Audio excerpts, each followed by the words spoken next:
Hai teman-teman, nama saya Cinta Febrianda dari kelas G, mata kuliah pengembangan kurikulum di SD.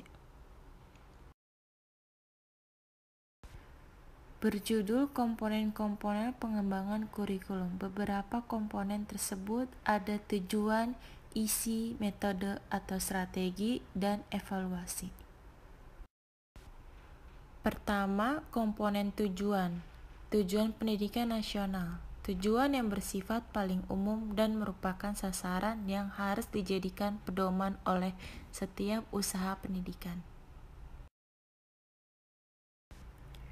Kedua, tujuan kurikulum. Tujuan yang harus dicapai oleh setiap bidang studi atau mata pelajaran.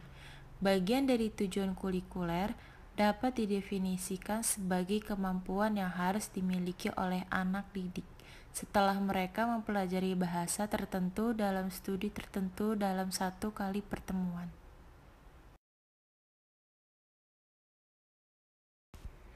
Ketiga, tujuan institusional. Tujuan yang harus dicapai oleh setiap lembaga pendidikan merupakan tujuan antara untuk mencapai tujuan umum yang dirumuskan dalam bentuk kompetensi kelulusan setiap jenjang pendidikan. Misalnya standar kompetensi pendidikan dasar, menengah, kejuruan, dan jenjang pendidikan tinggi. Selanjutnya, tujuan pembelajaran. Tercapainya perubahan perilaku atau kompetensi pada siswa setelah mengikuti kegiatan pembelajaran. Tiga klasifikasi menurut Bloom. Ada kognitif, psikomotorik, dan afektif.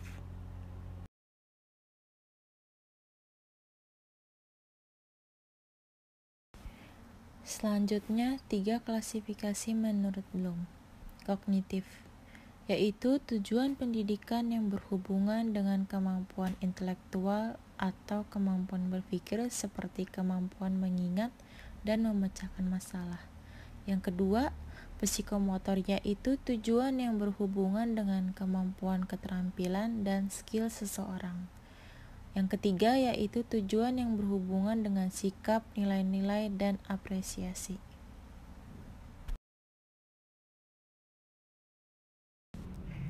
Selanjutnya, komponen isi. Komponen yang berhubungan dengan pengalaman belajar yang harus dimiliki siswa.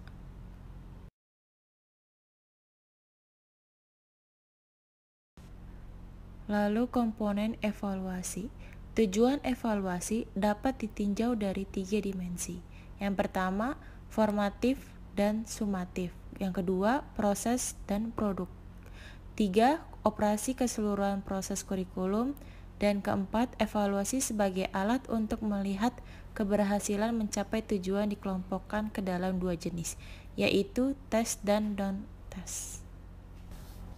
Komponen evaluasi tes memiliki tingkat reliabilitas atau keandalan jika tes tersebut dapat menghasilkan informasi yang konsisten.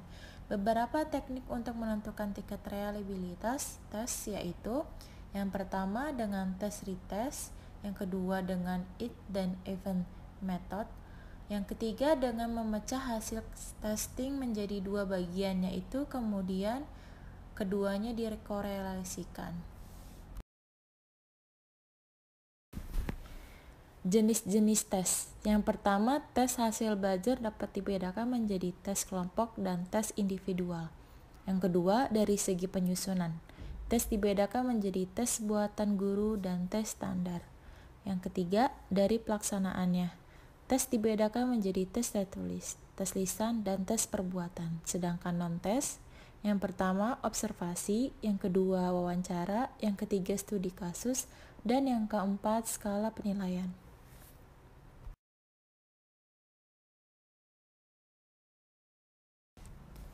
Yang terakhir, komponen metode atau strategi merupakan komponen ketiga dan memiliki peran yang sangat penting.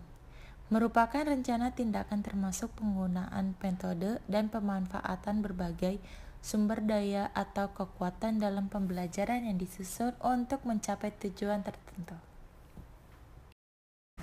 Kesimpulan, setiap komponen harus saling berkaitan satu sama lain. Kurikulum terganggu atau tidak berkaitan dengan komponennya, maka saling terganggu pula. Sekian materi komponen-komponen pengembangan kurikulum.